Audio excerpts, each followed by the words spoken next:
નમસ્કાર, હું છું કૃષ્ણ અને આપ જોઈ રહ્યા છો ધ લોકસત્તા. લોકસત્તાની ખબરને લાગી મોહર. અને આજે આપણી સાથે જોડાઈ ગયા છે મહારાજા સયાજીરાવ યુનિવર્સિટીના વાઇસ ચાન્સેલર એવા ડૉક્ટર શ્રીવાસ્તવ.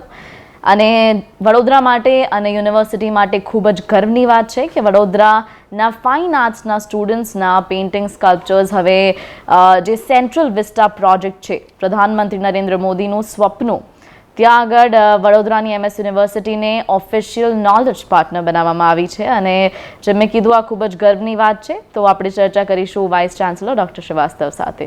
खूब खूब आभार सर हमारे साथ जुड़ने માટે. सर, जैसे मैंने कहा कि बहुत ही प्राउड का ये मोमेंट है हम सभी के लिए. तो आपको जब ये पता चला या फिर जब ये कॉन्वर्जेशन आई या this thing proposal came up, what was your first reaction to it?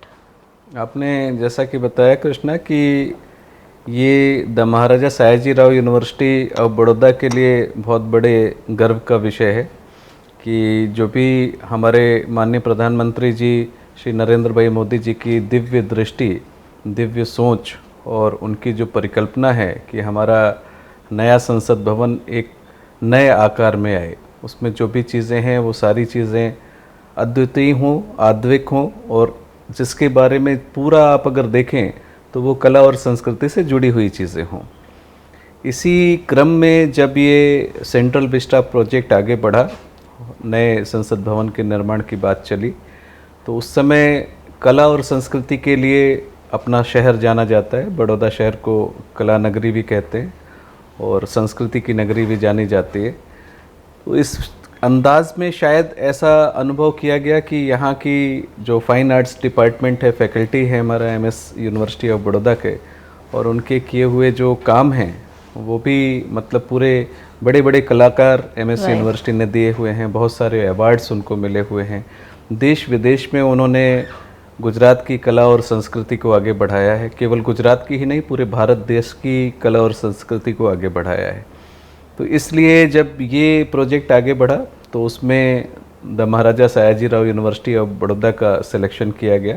हम लोगों को as a knowledge partner appoint किया गया और इसमें हम लोगों का जो दायित्व होगा कि फैकल्टी ऑफ फाइन आर्ट्स में जो भी डिपार्टमेंट्स हैं, वो फाइन आर्ट्स का हो, वो स्कल्पचर का हो या मेटल वर्क का हो, इससे जुड़े हुए जो भी कला और कृतियाँ संसद भवन में, नए संसद भवन में स्थापित की जाएंगी, उसमें the Maharaja Sayajirao university of Baroda का योगदान रहेगा. सर, सभी को ये एक जिज्ञासा है, क्यूरियोसिटी है कि जैसा आपने कहा कि MS यूनिवर्सिटी का सिलेक्शन हुआ एज द नॉलेज पार्टनर, तो सर क्या हमने वहाँ पे किसी तरह से अप्लाई किया था या हमें खुद सिलेक्ट किया गया? What was the process? नहीं, इसमें तो ऐसा है कि many a times it happens that your work speaks louder than anything else. हमारे फाइन आर्ट्स फैकल्टी का जो काम है वो इतना अच्छा है कि अभी भी पहले भी हम लोगों ने एक वडनगर में एक इंटरनेशनल कॉन्फ्रेंस हुई थी और उस इंटरनेशनल कॉन्फ्रेंस को महात्मा मंदिर में आयोजित किया गया था, लेकिन उसका जो आर्ट वर्क है वो वडनगर में ही दिखाया गया था. तो मुझे ये भी बताते हुए हर्ष हो रहा है कि उस इंटरनेशनल कॉन्फ्रेंस के दौरान भी एक बहुत बड़ी दीवार थी जिसमें आर्ट वर्क किया जाना था, जिसमें हमारे 30 स्टूडेंट्स और 5 फैकल्टी लगातार 15 दिन तक रह करके काम करके आए थे. शायद वो काम इतना प्रभावी रहा हो कि उसकी सूचना दिल्ली तक पहुंची हो और उस काम को देख करके हम लोगों को ये नया दायित्व दिया गया. और ये बहुत जिम्मेदारी वाला दायित्व है, ये छोटा दायित्व नहीं है. इसको हम लोगों को बहुत ही बारीकी से इस प्रोजेक्ट को आगे बढ़ाना पड़ेगा. इसमें कुछ भी ऐसा नहीं है जो रेडीमेड है और हमको वहाँ जाके करना है. जी बिल्कुल. ये पूरा इनोवेटिव प्रोजेक्ट है. इनोवेटिव प्रोजेक्ट का मतलब है हमको ग्रॉस रूट लेवल से सोचना होगा और जो भी कलाकृतियाँ आगे बढ़ानी हैं उस पर पूरी रिसर्च करनी पड़ेगी. राइट. और उस रिसर्च के बाद हम लोग उन कलाकृतियों को वहाँ पर स्थापित करने की कोशिश करेंगे. ये केवल बड़ौदा शहर की कलाकृतियाँ नहीं होंगी, ये पूरे भारतवर्ष की कलाकृतियाँ होंगी. इसमें जो भी संसद भवन में चूँकि पूरे सभी जगह से सांसद चुन करके आते हैं और वहाँ पे संसद सत्र का आयोजन होता है, तो वहाँ पे जो एक झलकी देखने को मिलेगी वो पूरे भारतवर्ष की देखने मिलेगी. ये केवल बड़ौदा शहर या गुजरात की झलकी नहीं होगी. तो इसलिए जो रिसर्च हो रहा है इसमें कलाकृतियों को लेकर के, वो पूरे भारतवर्ष की कला, संस्कृति और जो कलाकृतियाँ हैं उनको लेकर के हो रहा है. अभी तो प्रोजेक्ट शुरुआती दौर में है। जी सर, यही मेरा सवाल था कि क्या शुरुआत या फिर प्रेपरेशन शुरू हो गए? हाँ, अभी जैसे ही हम लोगों ने 3 तारीख को मैंने दिल्ली जा कर के वो MOU साइन किया Indira Gandhi national centre of arts ministry of culture के साथ में। उसमें वहाँ के मेंबर सेक्रेटरी श्री सच्चिदानंद जोशी जी ने मिनिस्ट्री ऑफ कल्चर की तरफ से साइन किया और मैंने the Maharaja Sayajirao university of Baroda की तरफ से वो MOU साइन किया। उस MOU के तहत बहुत सारी चीज़ें हैं जो आने वाले दिनों में एक एक करके फेज़ वाइज मैनर में आगे बढ़ेगा। चूँकि ये बड़ा प्रोजेक्ट है इसलिए डे 1 पे उसका फाइनल स्वरूप आपको देखने नहीं मिलेगा, लेकिन जैसे जैसे ये प्रोजेक्ट आगे बढ़ेगा उसमें हम लोगों को जिस हिसाब से सूचनाएं मिनिस्ट्री ऑफ कल्चर से आएंगे, जिस हिसाब से निर्देश मिनिस्ट्री ऑफ कल्चर से आएंगे, उस हिसाब से हम लोग अलग अलग टीम्स बनाएंगे यहाँ पर कि कुछ टीम्स स्कल्पचर पर वर्क करेंगे, कुछ मेटल वर्क पे वर्क करेंगे, कुछ जो फाइन आर्ट्स है उस पर वर्क करेंगे। तो ये जो टीम अभी छोटी टीम है इसका एक्सपेंशन होगा। और इस एक्सपेंडेड टीम में जो भी एक्सपर्ट्स हैं उसके वो MS यूनिवर्सिटी के नहीं भी हो सकते, लेकिन हम लोग उनकी भी मदद लेकर के जो भी सर्वोत्तम है, उत्तम नहीं, यहाँ पर सर्वोत्तम की बात है कि जो भी सर्वोत्तम है हम लोग उसको संसद भवन तक पहुँचाने का प्रयास करें। राइट सर, ऐसा कहते हैं कि जो प्रधानमंत्री बड़ा प्रधान नरेंद्र मोदी है वो गुजरात के आर्किटेक्ट है और अब गुजरात की यूनिवर्सिटी के जो स्टूडेंट्स हैं, प्रोफेसर्स हैं, वो देश का जो ड्रीम प्रोजेक्ट है सेंट्रल विस्टा वहाँ पे जाके डिज़ाइन करेंगे। मैं आपकी बात से थोड़ा सा डिफर करना चाहूँगा। आपने बोला कि वो गुजरात के आर्किटेक्ट है, मैं उससे एक स्टेप आगे जाके बोलना चाहूँगा कि वो पूरे भारत देश के आर्किटेक्ट हैं। वो पूरे भारत देश को एक अलग स्वरूप दे रहे हैं।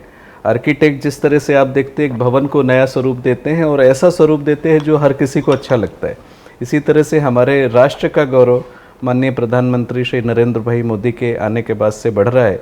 पिछले 20 सालों में उन्होंने या जैसे भी चीफ मिनिस्टर के तौर पे काम किया या प्राइम मिनिस्टर के तौर पे काम किया, 14 वर्षों तक उन्होंने गुजरात में चीफ मिनिस्टर के तौर पे काम किया। उस समय तक आपका जो स्टेटमेंट है वो सही है कि वो गुजरात के आर्किटेक्ट थे, लेकिन पिछले 8 वर्षों से वो भारत देश के प्रधानमंत्री हैं और जो भी बेस्ट पॉसिबल है, जैसा मैंने बताया उत्तम नहीं, हमेशा वो सर्वोत्तम के लिए ही सोचते हैं और जहाँ से भी जो भी चीज़ अच्छी चीज़ें हैं उनको कैसे हम लोग अपने देश में ला सकें, वो कला और संस्कृति की बात हो या टेक्नोलॉजी की बात हो, किसी भी क्षेत्र में वो जो भी बेस्ट पॉसिबल है उसको अपने देश तक लाने का प्रयत्न करते हैं। तो इसलिए फिर से मैं एक बार कहना चाहूँगा कि हमारे माननीय प्रधानमंत्री श्री नरेंद्र भाई मोदी जो हैं वो भारत देश के आर्किटेक्ट हैं। पूरा राष्ट्र निर्माण जिसको हम कह रहे हैं, नए भारत की परिकल्पना हम लोग जो कर रहे हैं, पिछले 20 सालों से आप भी विटनेस हैं, आपने भी देखा होगा जिस हिसाब से देश का गौरव, राष्ट्र का गौरव पूरे विश्व में बढ़ा हुआ है। निश्चित तौर पे हम लोग आत्मनिर्भर के साथ साथ विश्व गुरु होने की दिशा में आगे बढ़ रहे हैं। Right, well thought would. Sir, जब हम बात करते हैं MSU के फाइनेंस फैकल्टी की, फाइनेंस फैकल्टी वहाँ के स्टूडेंट्स और प्रोफेसर्स ने हमेशा यूनिवर्सिटी को गौरव दिलाया है और ये भी again this moment has come जब नेशनली, प्रोबेबली इंटरनेशनली हमारे जो स्टूडेंट्स हैं वो अपना टैलेंट दिखाएंगे। जी हाँ कृष्णा, आप बिल्कुल सही बात कर रहे हैं, क्योंकि जब टैलेंट की बात आती है तो हमारा ये जो फैकल्टी है, फैकल्टी ऑफ फाइन आर्ट्स, ये पूरे विश्व में इतना प्रख्यात है कि हमारे यहाँ जो एडमिशन लेने वाले बच्चे ही आते हैं वो पूरी तरह से फाइन आर्ट्स में डेडिकेटेड होते हैं, वही बच्चे आते हैं। निश्चित तौर पे चूँकि उनका जो फैकल्टी है वो उनके रुचि से, उनके इंटरेस्ट से मिलता है, तो वो जब परफॉर्म करते हैं तो उनका परफॉर्मेंस जो होता है, आउटकम जो होता है, टोटली डिफरेंट होता है और वो देश के विभिन्न क्षेत्रों में जाकर के फाइन आर्ट्स से जुड़े जो भी काम है, वो चाहे स्कल्पचर का काम हो, चाहे मेटल वर्क हो, वो सारे ही एरियाज़ में अपना एक अलग नाम स्थापित करते हैं। MS यूनिवर्सिटी के फाइन आर्ट्स डिपार्टमेंट ने बड़े बड़े कलाकार दिए हैं, आपको मालूम ही है। तो इस श्रृंखला में जो आने वाले दिनों में भी जो लोग आएंगे वो बहुत ही अच्छे होंगे। और मैंने एक दूसरी बात जो आपको बताई कि यहाँ हमारे जो एलुमनाई हैं इस प्रोजेक्ट में, चूँकि बड़ा प्रोजेक्ट है, इसमें ज़्यादा लोगों की आवश्यकता पड़ेगी, क्योंकि रिसर्च करना है तो रिसर्च जो यहाँ से पास आउट भी हैं वो भी अच्छा कर सकते हैं। तो हम लोग उन लोगों को भी इस प्रोजेक्ट में जोड़ेंगे और जोड़ करके जो भी रिसर्च का बेस्ट आउटकम हमारे सामने आएगा, उस आउटकम को हम लोग प्रस्तुति के तौर पे संसद भवन तक ले जाएंगे। सर, मैं एक सवाल फिर से करेक्ट करके पूछना चाहूँगी कि जो सेंट्रल विस्टा प्रोजेक्ट है उसके मतलब प्रधानमंत्री भी गुजराती है, the architect is also a Gujarati, and now a university from the Gujarat will be designing the area around. So how are you taking this entire? तो मैं तो ये बोलूँगा कि हम सभी को गुजराती होने का गौरव लेना चाहिए, जी। क्योंकि सब इतना बड़ा जो राष्ट्र का पूरा संसद भवन है, पूरे देश का जो संसद भवन है, उसमें हर तरह से गुजरात का रिप्रेजेंटेशन हो रहा है। तो ये तो हम सभी के लिए बहुत गौरव की बात है। Right. और आने वाले समय में भी एमएस यूनिवर्सिटी की साइड से मैं ये एश्योरेंस देना चाहूँगा कि भारत सरकार की ओर से जो भी दायित्व हम लोगों को दिया जाएगा, उसका निर्वहन हम लोग बेस्ट पॉसिबल वे में करके, आउटकम जो भी होगा, जो भी सर्वोत्तम प्रस्तुति होगी, वो हम लोग देश के दिल्ली तक ले जाएंगे, संसद भवन तक ले राइट जाएंगे। सर, एक लास्ट में आपका शॉर्ट मैसेज इन सभी स्टूडेंट्स के लिए, फाइन आर्ट्स के स्टूडेंट्स के लिए और यूनिवर्सिटी के स्टूडेंट्स के लिए। मेरा मैसेज हमेशा से बहुत क्लियर रहता है कि 12th के बाद जो भी बच्चे आगे का अभ्यासक्रम चुनते हैं, वो मोस्टली कई बार ऐसा होता है उनके पेरेंट्स की इच्छा है इसलिए उस अभ्यासक्रम में चले गए, या उनके सोसाइटी के लोग उसमें जा रहे हैं उसमें चले गए, या उनके सीनियर्स उसमें गए उसमें चले गए। लेकिन मेरा बहुत ही क्लियर कट ये कहना है कि अभ्यासक्रम वो चुने जिसमें आपकी दिलचस्पी है, जिसमें आपकी रुचि है। उस अभ्यासक्रम में अगर आप जाते हैं तो निश्चित तौर पे आपका जो आउटकम है, आपकी जो परफॉर्मेंस है, वो कन्वेंशनल आउटकम से टोटल अलग होती है। दूसरी भी एक बात कहना चाहूँगा, आप जिस भी अभ्यासक्रम में अपना एडमिशन लेते हैं, उसमें 5 साल बाद क्या सीन होगा, एक दूसरी चीज़ वो भी देखना बहुत ज़रूरी होता है। आज आप मान लीजिए फाइन आर्ट्स में एडमिशन ले रहे हैं, 5 साल बाद फाइन आर्ट्स का क्या पोटेंशियल होगा, Right. या दूसरे कोर्सेज़ की भी बात करें तो, क्योंकि यूजुअली ये कोर्सेज 4 साल या 5 साल या 3 साल के होते हैं, तो इन सभी कोर्सेज का जो ड्यूरेशन है, the moment you will come out, what will you get, what sort of profession you will choose, so all these things must be considered when once we are going for a career option. Right, बहुत बहुत शुक्रिયા sir. Thank you તો Krishna. આ હતા આપણી સાથે vice chancellor MS university doctor Srivastava, અને ખૂબ જ ગર્વની વાત છે આખા સ્ટેટ માટે અને વડોદરા શહેર અને એમએસ યુનિવર્સિટી માટે કે એમએસ યુનિવર્સિટીને ઓફિશિયલ નોલેજ પાર્ટનર બનાવી દેવામાં આવી છે વડાપ્રધાન નરેન્દ્ર મોદીના ડ્રીમ પ્રોજેક્ટ સેન્ટ્રલ વિસ્ટામાં। તો આવી જ ઘણી બધી ઇન્ફોર્મેશન અને ઇન્ફોર્મેટિવ ટોક શોઝ માટે મેક શ્યોર કે તમે જોતા રહો મારી સાથે ધ લોકસત્તા। Thank you.